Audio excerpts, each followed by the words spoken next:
The officers who issued the initial report that we relied upon,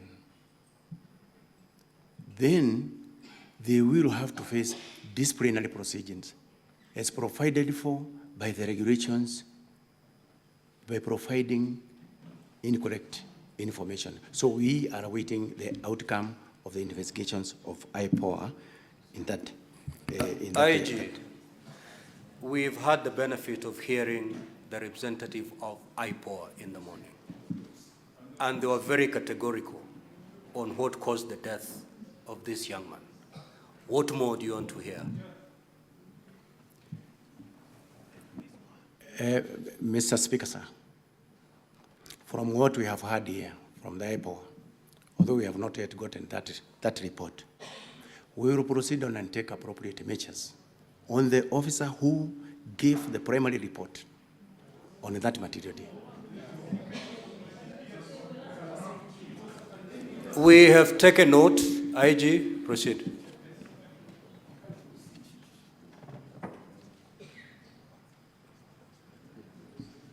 Then there was also the second question.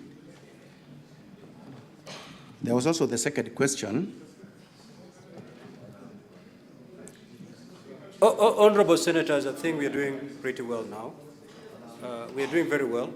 What is your intervention, Honorable Mugatana? Now, IG, the reason why you're attracting a lot of intervention is because you do not want to open up and just tell the senators exactly what happened. We're here to hear the truth. Just give us the truth, and there'll be minimal interventions. Proceed.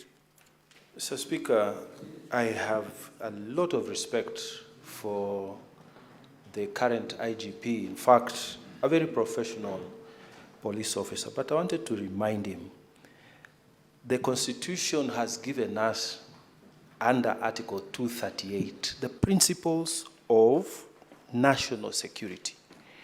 And Mr. Speaker, on 238(2)(c), it says, in performing the functions and exercising their powers, national security organs shall respect the diverse culture of the communities within Kenya. And Honorable Senator Ojwang has said, to imply suicide from his cultural background, it is attracting a huge stigmatization of that family. So I'm inviting the IGP to offer an unconditional apology to the Senate in view of the post-mortem report that has been made public. And then we proceed, Mr. Speaker. Yes, I think Senator Mugatana is clear. IG. Thank you very much, Mr. Speaker, sir. It is true, as Senator Mugatana has said, that going by the report that we have gotten from IPOA, that it is not true, he did not hit his head against the wall, but that is the report that we had from the word go. I tell my apology on behalf of the National Police Service because of that information.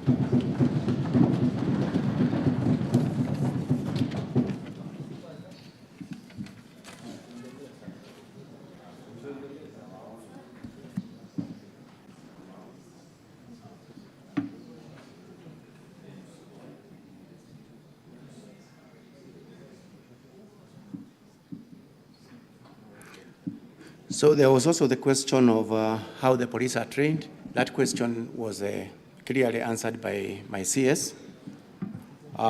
He also did mention that funds is also another constraint that has been delivering the National Police Service to enable us to train everybody within the service. Then there was also the question of how many were in the cell. There was also the question of how many were in the cell where where Albert was held. Again, Mr. Speaker, sir, Mr. Speaker, sir, this question, again, will also be answered very clearly in the investigations by the IPOA of how many were actually in that cell. The questions by Senator Ojwang.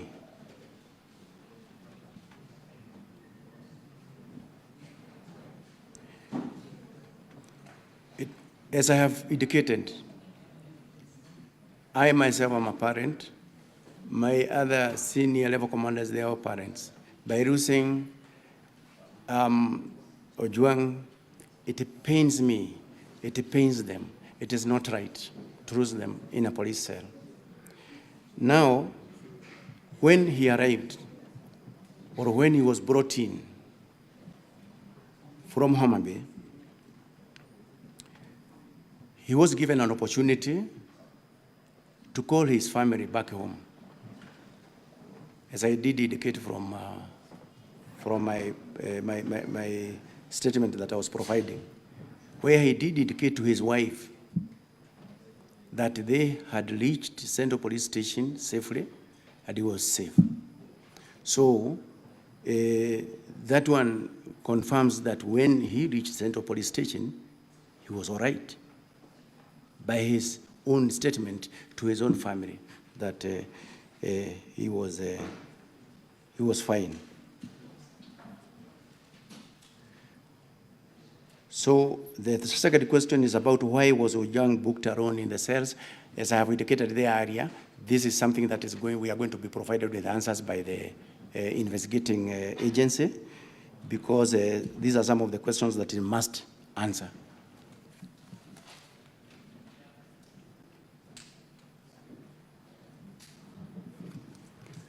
The questions that were raised by Honorable Senator Wabua.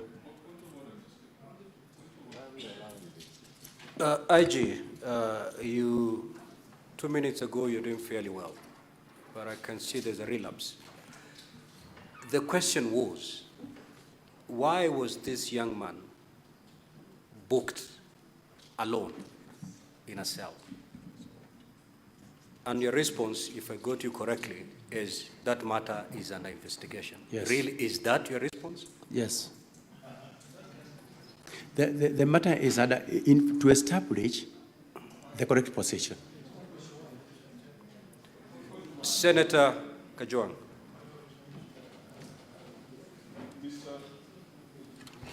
Mr. Speaker, I'm assuming that the IG is proceeding sequentially, and he has conveniently avoided two questions that I asked.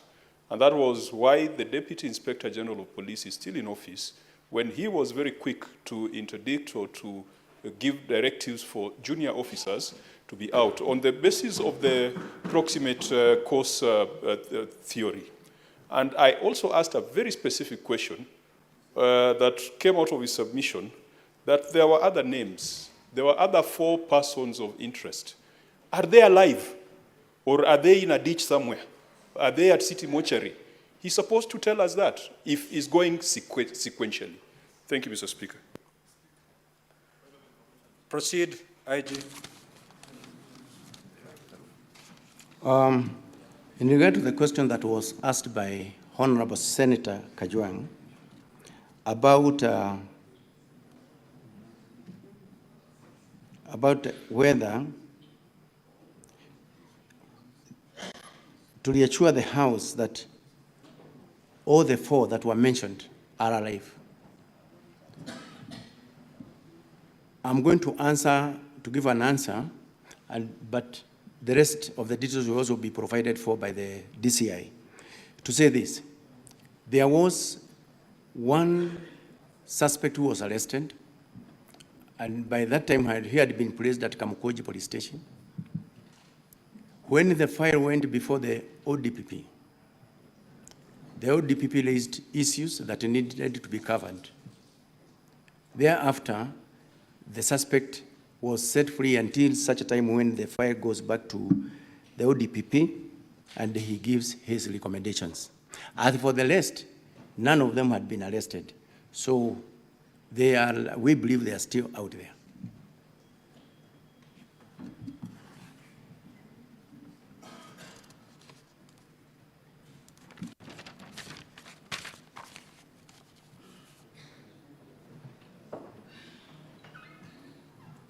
About why the DIG is still in the office, the reason why I did not go back to that question, it is because the CS had given actually an answer on the same.